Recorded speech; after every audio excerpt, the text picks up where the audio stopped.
વાડીવાલા હનુમાનજી. જય Wadiwala charitable trust દ્વારા આજનો દશેરા તહેવારની બધાને ખૂબ ખૂબ શુભકામના.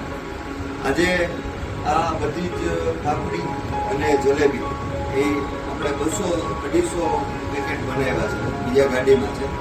એ બનાવી અને કેમ કે આપણે બધા તો ઉત્સવ ઉજવીએ છીએ, દશેરા ઉજવીએ છીએ. ઘણા ઘર એવા છે કે જેના અંદર ઘરની અંદર હજી મિષ્ટાન ભોગા નથી. તો આજે જય વાડીવાલા ધામ ચેરિટેબલ ટ્રસ્ટ દ્વારા એક આપણો પ્રયાસ છે કે ઘર ઘર સુધી દશેરાની ઉજવણી થાય. તો જય વાડીવાલા ચેરિટેબલ ટ્રસ્ટ દ્વારા આ બધી જ વસ્તુ અત્યારે દાન કરવા માટે કરી રહ્યા છીએ.